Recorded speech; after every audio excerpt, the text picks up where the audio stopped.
I'm the Taubmans Colour Specialist, and we are here this evening to talk all things Taubmans.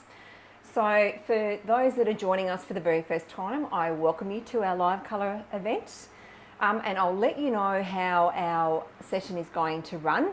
So for the first half an hour, I will be on screen in front of the camera, live streaming, here to answer all of your questions. So it's a fantastic time if you'd like to know about our wonderful portfolio of products that we have designed to protect and beautify your space. We can certainly talk all about that. If you're embarking on a project and you'd like some help to get you there and give you some tips and tricks, we can certainly help you with that. And of course, if you'd like to know about our wonderful selection of colours that we have that can help you bring your project to life, I'm really happy to talk about that as well. So as I said, for the first half an hour, on screen, it's a fantastic time for you to upload any questions that you do have, and I'll certainly do my best to answer them for you. Now, I'll just let you know that while we are streaming, so again, me being in front of the camera, unfortunately, you're unable to upload any images. It's just the way that it happens on this platform, but don't worry. Once we finish streaming for that first half an hour, I usually sit back here for a further half an hour or so until I answer everybody's questions, and then you can pop your images, photos, etc. into the feed, and I can have a look at them for you and offer some suggestions. So as I said, thank you very much for joining us. We're live. Start popping your questions into the feed and I will start to answer them for you. But we do have a lot of questions here that have come through, and what we do is we have a look at all of our social media platforms, and we take the most frequently asked questions. And so there's one in particular tonight that we have been sort of asked a lot about, and you can guess it's going to involve white. White seems to be a topic that we talk about every single week because everybody loves white. And there's another one. So I'm going to start with the first one here tonight, and it's a question that we've had asked a couple of times. So why is my paint patchy? Now this is, in my experience, there's a couple of things that can cause you to end up with not, the result that you're looking for, if you like. And the first thing is when you are embarking on your paint journey, preparation is the key. And if you are using, let's say you're renovating and you have put in a new area that's been lined with gyprock, the gyprock needs to be undercoated, and here's why. So your gyprock or your plasterboard contains lots of tiny, fine little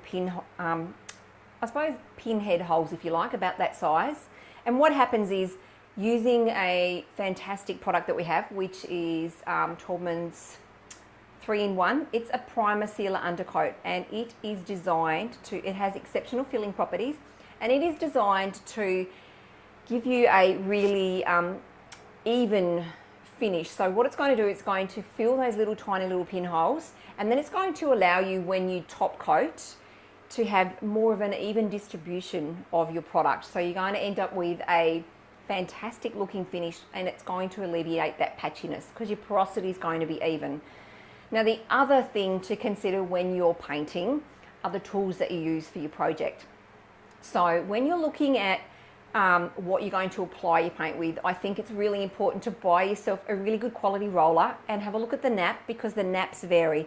So you might be looking at something like a 4 to 6 mil nap is what we would recommend when you start using a gloss or a semi-gloss paint. And then when you're looking at painting, a low sheen, using a low sheen finish on your walls, you're going to use a nap. It can be anywhere from about 10 to 12 mil. So that's the first thing, ensuring that the tool that you use to apply your product is really good quality, because that's going to help you to achieve a really good finish.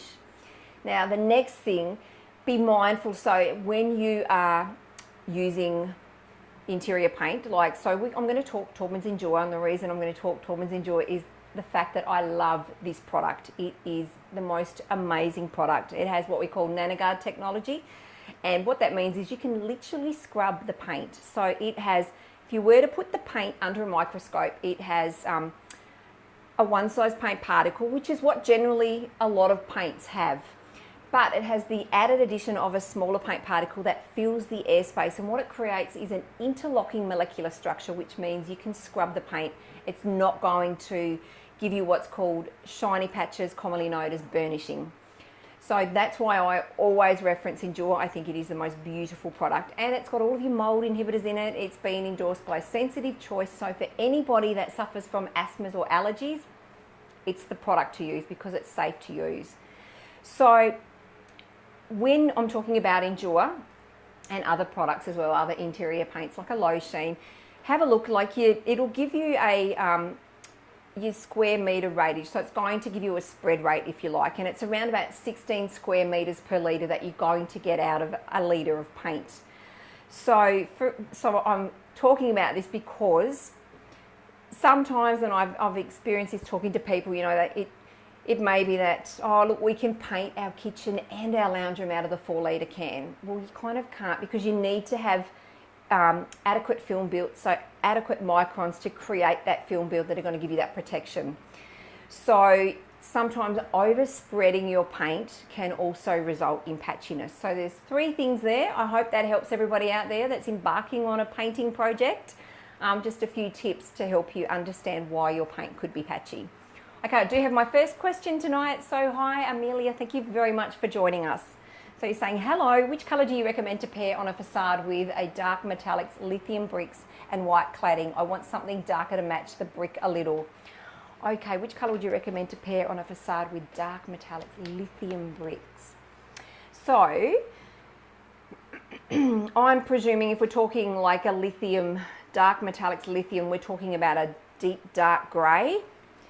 And Amelia, if you want to come back to me and just clarify that, that would give me a little bit more, allow me to visualise that just a little bit better. But I'm thinking lithium, I'm thinking that sort of tone of colour. So if you're wanting something quite dark that's going to work with white cladding,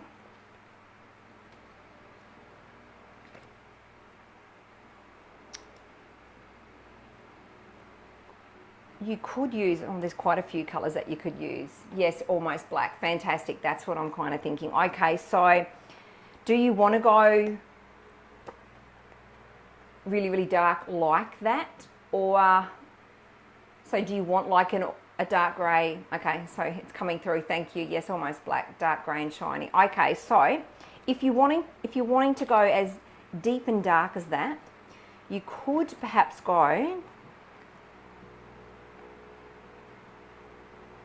let me just have a look at my colours here. So there's a beautiful colour called Canyon Black. I don't know whether that's going to be too dark for you, but I'm going to pop that up on the screen. You could use something like that. You could go up just a notch, so a little bit shade lighter to sombre grey. And then there's also, if you're wanting to go lighter again, you could also look at a colour called Nelson. I think that they would, I'm visualising that sort of dark, almost black metallic, and you've got that fleck of light happening with the metallic, so the light's going to play a little. So I think either one of those would work really, really well. So have a look at those, and once I finish streaming, excuse me, I can pop something into the feed with those colours. But I have mentioned, yeah, yes, you're saying fantastic, Canyon Black, Sombre Grey and Nelson. So those 3 colours there, and I'm happy to pop something in the feed once we finish. Okay, I hope that helps you. If you want anything further, please just pop something else into the feed. Very happy to help you.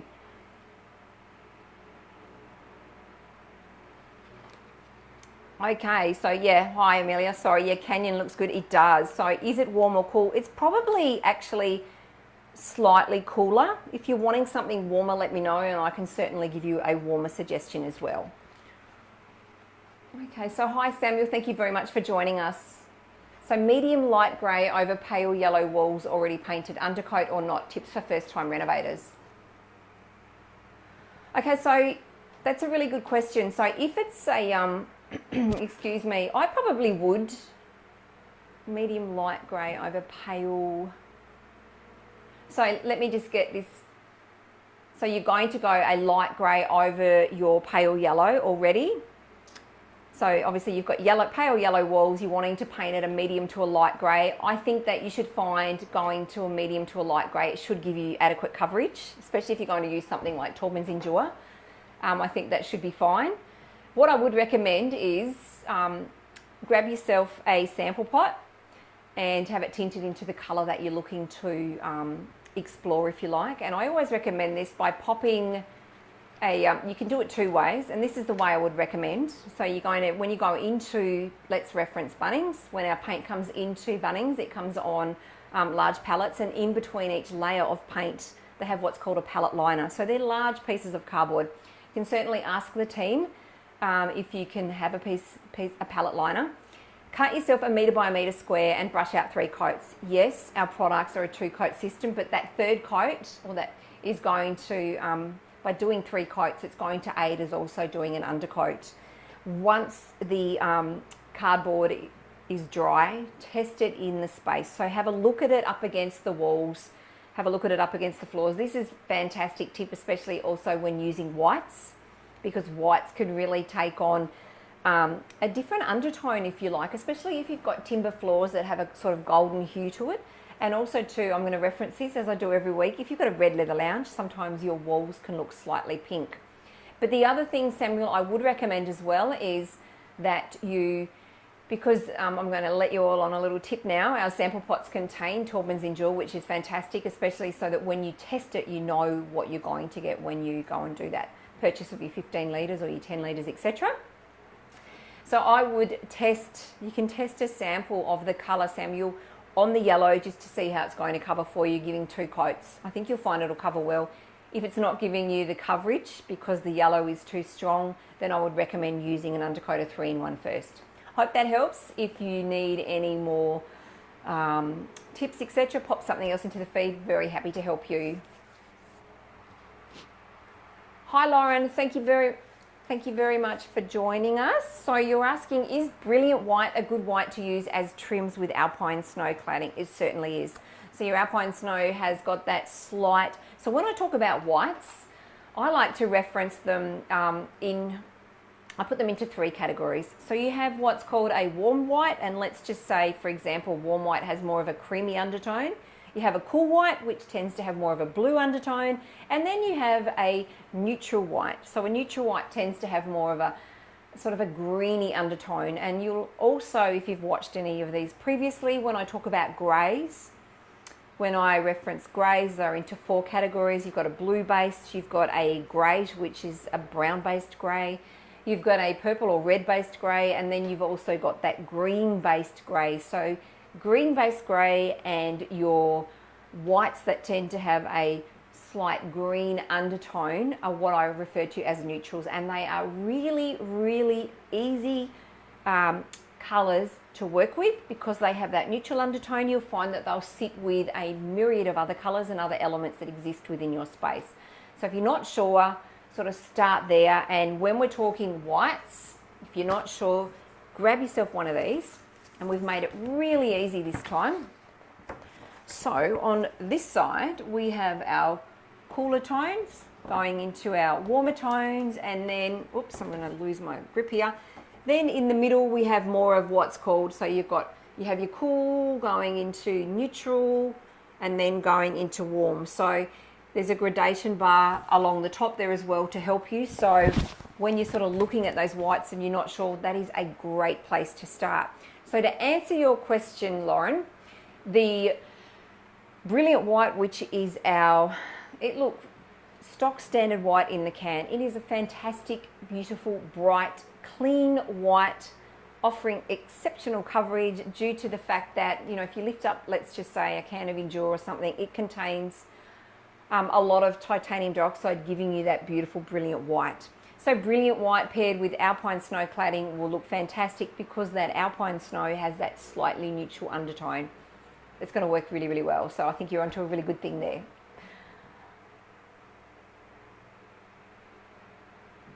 Okay, hi Alicia. So I have a commercial property and needing to paint the office space, wanting a dark colour to hide marks left by tradespeople. What would you recommend? Okay, so how dark, Alicia, are you wanting to go? So is it just, are we looking to go dark just on the walls? You know, what's the lighting like in the space? Is it an office space or something like, yeah, it is, sorry, it's an office space. So just to give me a little bit more information and I can help you with a, you know, the right sort of tone and the right depth of colour. That would be fantastic. Thank you.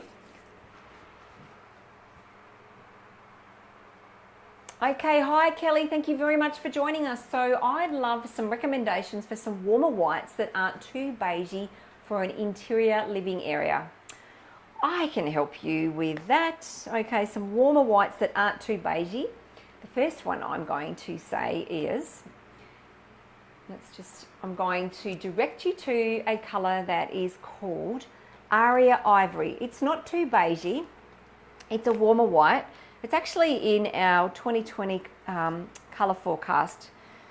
And the reason I've put it in there is because, let me just see if I can find it on here. At the moment we're going, or one of the trends is what they call a modern Mediterranean aesthetic. And you've probably seen lots of beautiful homes with facades that have beautiful travertine sort of, or some people may refer to it as sort of that crazy paving that's on the walls. And taking that travertine and terrazzo throughout the interior. And so a perfect tone to sit with that is called Aria Ivory. And if I can find it, which I should be able to, but I clearly can't, I'm going to have to look up the reference here, which is terrible. I should know where it is by now. It'll be staring me in the face. Where are we? Yeah, Blade 6. I've obviously gone straight past it. Of course I have. That is the colour there. Now bear in mind, I'm lit up in here like a Christmas tree and the colour's not going to look as true to colour, but I would certainly recommend having a look at Aria Ivory. It is the most beautiful tone. And so that's one good one. If you're wanting something that is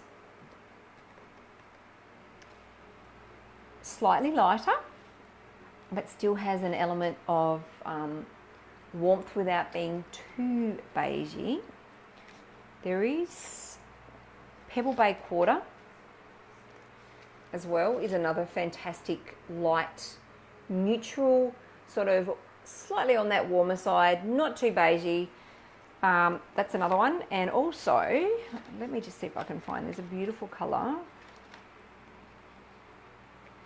I'd also recommend having a look at, this is probably a little bit more on the neutral side, but I think it's well worth a look. It's a colour called South Pole, and that's the tone there. That is definitely well worth a look. Have a look at that as well. As I mentioned before, when I'm referencing testing the colour in your space, I talked about, acquiring a sample pot, brushing out that metre by a metre square piece of cardboard in 3 coats of your colour that you're testing from your sample pot. Once it's dry, these are the areas to test it. So here's your wall, here's your floor. So your large sample goes up against the wall, so it's touching the floor. And as I mentioned before, we're going to be looking for things like, what's on the floor. Is the floor going to influence the colour? Looking at your colour under natural light, but also then looking at it of an evening under artificial lighting, because depending on the level of your lighting, that colour can change again. And then, as I referenced before, that red leather lounge, if you've got something in there that's quite intense with colour, it can also influence your wall colour. The other space to look at it is, here's your wall, here's your ceiling. So you're popping your sample right up on the wall, but this time right up close to the ceiling, and you're looking at that sample, again, natural daylight, but then again of an evening under the artificial lighting, to see how the colour is going to work for you within your space, because you'll be surprised how colour can change from the varying undertones of lighting, and obviously throughout the different times of day. So that's the number one tip for this evening, everybody. Sample pot, test your colour, just so you can see how it's going to work for you in your environment. Okay, so back to Alicia. Thank you very much. So you've got great lighting, perfect, multiple windows, beautiful, and you're wanting to go quite dark. Okay, you can go quite dark. There's some beautiful tones. So let's play in the darker tones, but more in that neutral space, because it's obviously going to depend on what you have on your flooring and what else, sits within that office space as well. So we don't want it to, I suppose, compete or conflict with other colours too much. So you could go, this is a colour I love. So Foxdale, which is this tone here, is beautiful. It's a neutral, fantastic grey, and it's going to offer you, you know, that depth of colour. The next one, if you want to go even darker, is another fantastic tone called Tabby. That is quite dark. I would again recommend that before you go and paint all the walls, as I talked about testing before, test the colours just to make sure that they are right for you.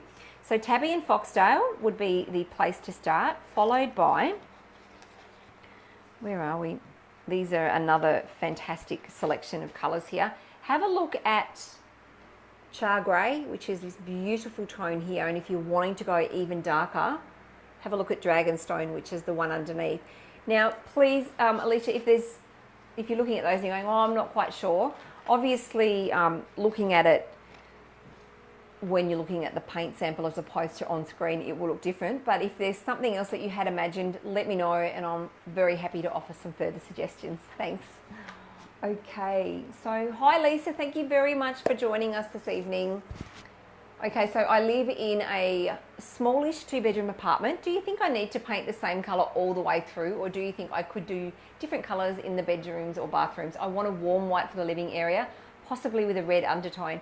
Lisa, it's entirely up to you. I think, look, the easy option is to paint, obviously, take that one colour throughout, and it can help to create the illusion of more space by using one colour throughout. It opens up the space. But what we are seeing now is a trend where people are starting to use a lot more colour because we understand, or everybody's starting to understand the emotive side that colour has, and how, you know, you can walk into a space and it can make you feel relaxed, or it can make you feel, what's the other word?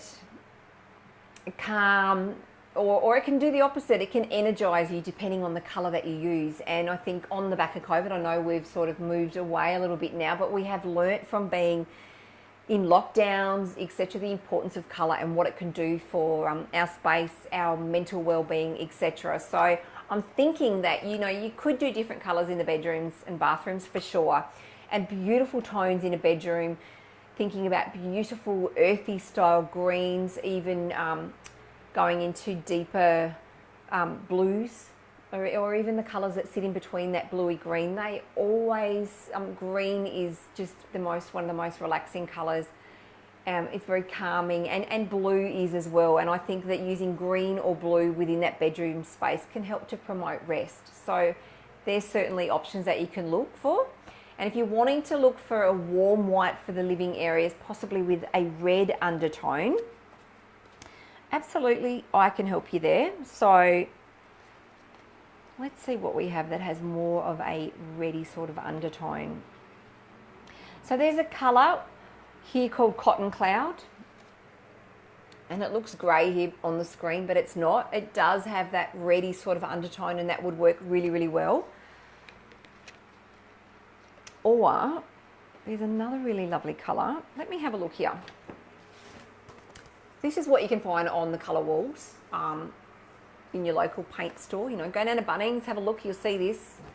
And then you can see some fantastic colours, like the most beautiful display of colours. I think it's eye candy here. I love it. And there's some fantastic colours that you can use to create wonderful spaces within your own home. So if we're looking at a white that sort of has a bit more of a reddy undertone,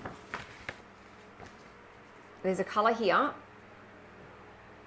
on that corner there called Ornamental Pearl. So that's a white with that reddy, slight red going into sort of a purpley pink undertone, if you like. Something like that would work really, really well. Or even, let me just show you this as well when I was referencing colours for bedrooms. So looking at these colours here, so you've got beautiful Boston Ivy, would be a stunning colour to introduce into a bedroom. Also, the next one along here as well, River Forest, or you can go up to the beautiful blues. You've got Mountain Stream followed by Blue Willow. So I'm looking cack-handed here, but looking sort of at these colours here, fantastic option for a bedroom. So, and the other colour, or the other way you could go if you're wanting that white that has a little bit more of a red undertone, warm white. Let me just make sure it's not too cool.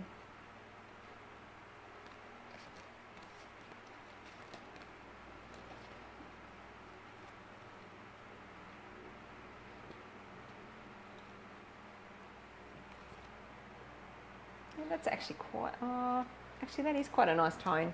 There's a colour here called Steam as well, which I think could be a beautiful, soft, a very soft, again, white, but with that sort of red undertone, if you like. And I think something like that could hit the spot for you. But please, Lisa, sorry, I've got hair blowing in my face here. I've got a fan on and it's just, certainly come back to me, Lisa, and I'll be very happy to offer some further suggestions. Okay. Oh, Alicia, you're very, very welcome. I hope that's helped you. Please, if you're wanting some, you know, other suggestions, pop something into the feed. Happy to offer some more as well. Hi, Lisa. Thank you very much for joining us tonight. So, Lisa, you're asking, is winter ice a warm colour?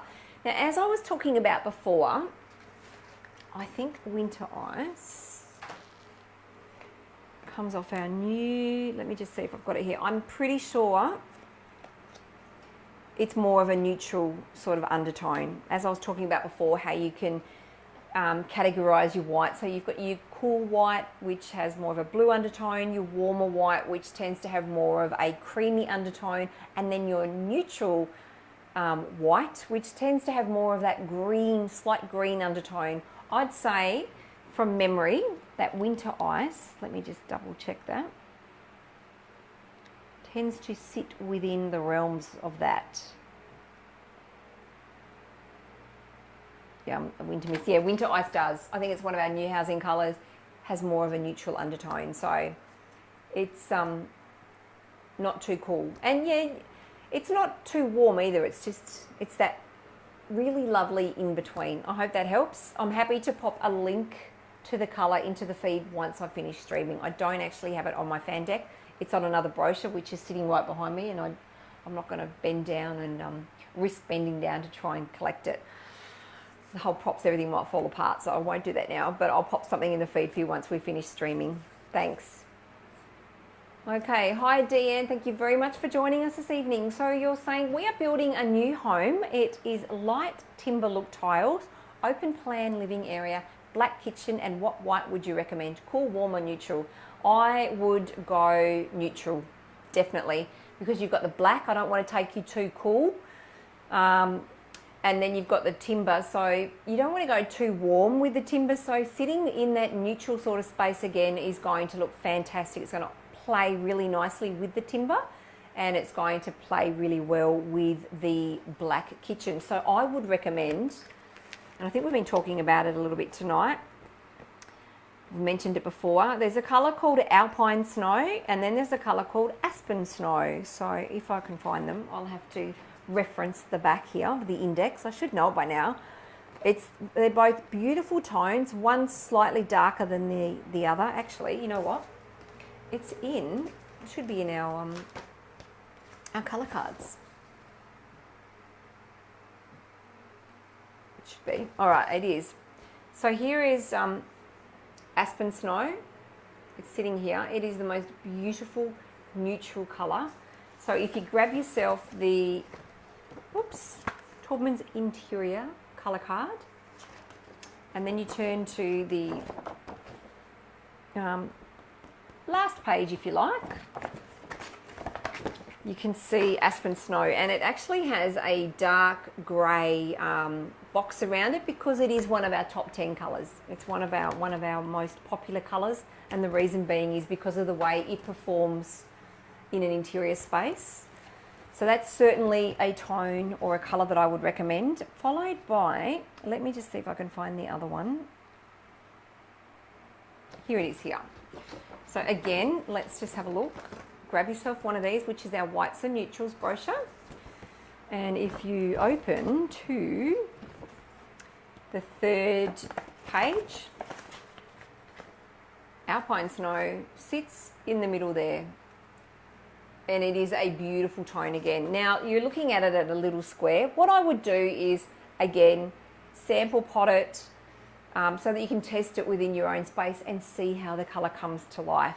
Now, here's another tip. If you're going into the hardware store and you're about to start that white journey that everybody does, what I recommend is two things, or one or two things. You can either stand there, have a look at the colour wall, look for a colour called Brilliant White, which is our stock standard white in the can. So look for that colour chip.